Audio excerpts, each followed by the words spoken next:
The last time I was this happy was when I bought an AirTag because I lost my keys so many times. Hey there, I'm here to talk about Fern.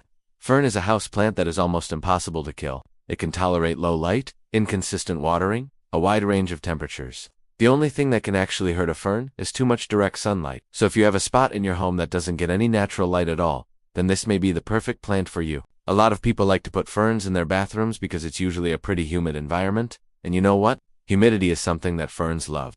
But a word of caution here, if your bathroom gets any direct sunlight, just don't do it. Put your fern somewhere else. Now let's talk about how to water your fern. You want to stick your finger into the soil. If it feels dry, then by all means water your plant, but don't go crazy with it.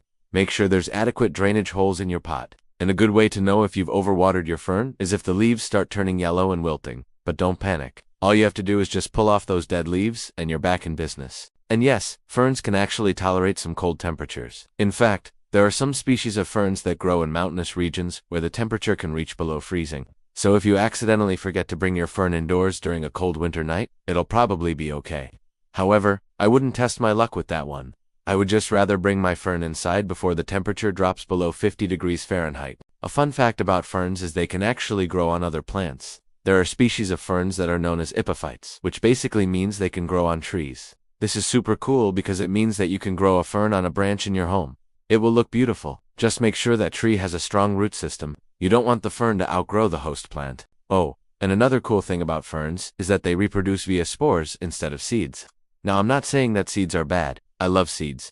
What I'm trying to say is spores are kind of cool. For example, if you have a friend who loves ferns, you can actually take a fern spore and tattoo it onto their skin. Yeah, I'm serious. Fern tattoos are actually a thing. The spore is placed on the skin and then exposed to ultraviolet light. The spore absorbs the UV light and then develops into this beautiful green rash that looks like a tattoo. Now obviously this isn't for everyone, but it's a really cool idea for someone who's into that sort of thing. A final note about ferns. Sometimes pests can be a problem. Mealybugs, spider mites, and fungus gnats are all pests that can target ferns. The best way to prevent these pests is to maintain good air circulation around your fern. You can do this by using a fan or just moving the fern around every once in a while. But if you do find these pests on your fern, luckily there are some easy solutions to get rid of them. Neem oil is a great organic pesticide that can help get rid of most of these pests. And if you have fungus gnats, you can just sprinkle some cinnamon on the soil. That'll take care of that problem. Hey, speaking of cinnamon, did you know that cinnamon sticks can actually help boost your immune system? Well, it turns out that cinnamon contains a compound called cinnamaldehyde. This compound has been shown to have antibacterial and antiviral properties. In fact, one study found that cinnamaldehyde was effective against certain strains of E. coli and Salmonella bacteria. So next time you see a cinnamon stick lying around, don't throw it away. Just pop it in your mouth and let the healing begin. You know what else can help boost your immune system? Vitamin D. Now I know what you're thinking. How am I going to get vitamin D from a fruit? It's not possible. I mean, maybe if I start eating the sunshine? Well, it turns out that mushrooms are a great source of vitamin D, and the best part is, mushrooms are a type of fruit. Now obviously you're not going to get the same amount of vitamin D from mushrooms as you would from the sun, but hey, this is a great option for those cloudy winter days when you just can't seem to get enough vitamin D+. Mushrooms are also a good source of other nutrients like selenium and beta-glucans. Beta-glucans are a type of fiber that has been shown to have some health benefits. For example, beta-glucans can help lower cholesterol levels and improve heart health. They can also help boost the immune system and fight off infections. Speaking of fighting off infections, did you know that there are some foods that can actually increase your risk of getting sick? For example, sugar. Sugar can weaken your immune system and make you more susceptible to infections. This is because sugar can bind to immune cells and prevent them from doing their job. So if you're trying to stay healthy, you might want to cut back on the sweets. Another food that can increase your risk of infection is processed meat. Processed meat contains nitrates and nitrites, which are preservatives that can help prevent bacterial growth. But when these preservatives are broken down in the body, they can form carcinogenic compounds.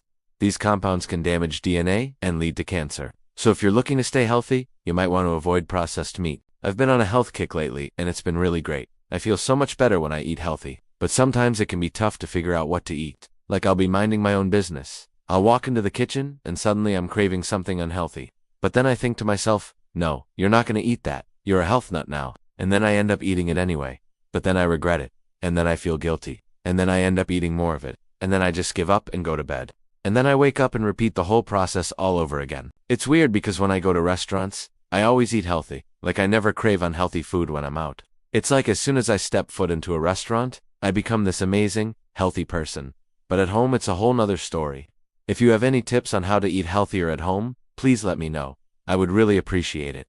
I'm tired of feeling like this all the time. Well, thank you guys so much for watching. If you liked this video, please leave a like. If you didn't like this video, you can leave a dislike too. You can check out my other videos. You can comment. You can ask me questions. You can just do whatever you want. Thank you for watching, and I'll see you in the next video. Hey there, welcome back to another episode of The Deepest Dive. Today we're taking a look at Fern, the new album from the Japanese house. It was released on August. The album got generally pretty good reviews from critics, with a score of 78 on Metacritic.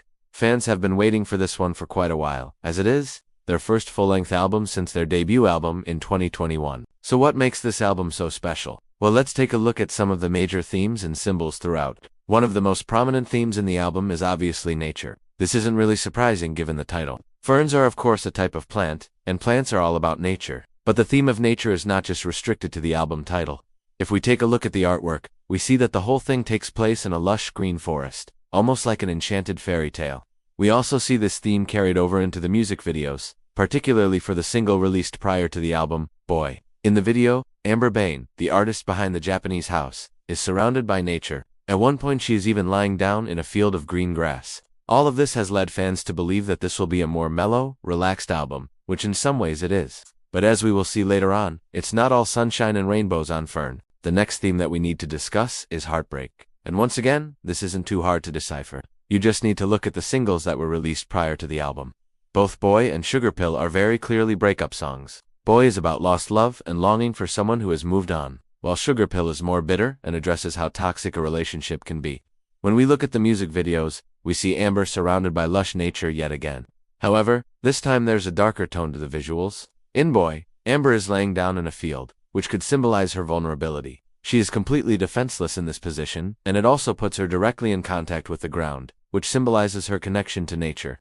On the other hand, the Sugar Pill music video has a very dark and mysterious vibe.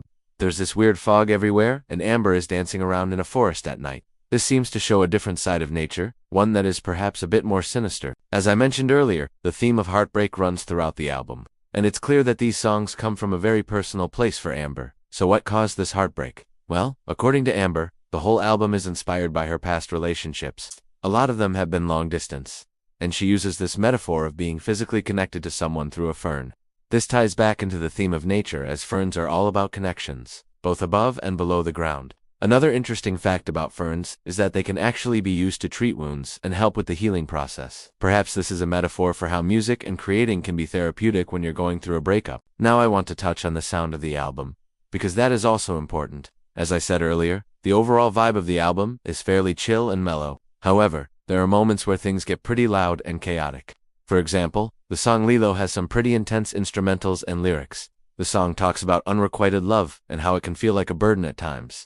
This is perhaps the darkest song on the album, and it showcases a different side of the Japanese house that we haven't really heard before. Another standout track on the album is Spelled. This is the shortest track on the album, coming in at just under 3 minutes. But in that short time, it packs a huge punch. The song is about feeling trapped in a relationship and how you can feel powerless, even though you know you need to leave. Once again, the lyrics on this song are very powerful, and they really showcase the raw emotion that Amber is able to tap into. Musically, the song is pretty diverse as well. It starts off slow and builds up into a crescendo, then drops down into a more mellow bridge before building up once again towards the end. One of the final things I want to touch on is the overall message of the album. What is it that the Japanese house is trying to convey with Fern? Well, I think the album is about learning to love yourself again after a difficult breakup. It's about healing and moving on, and realizing that you're stronger than you think. It's also about accepting the natural world around you and finding beauty in the little things. Throughout the album, there are references to nature and the natural world. This ties back into the theme of healing, as nature is often seen as a source of comfort and peace. There are also references to astrology and the stars, which could symbolize guidance and hope for the future.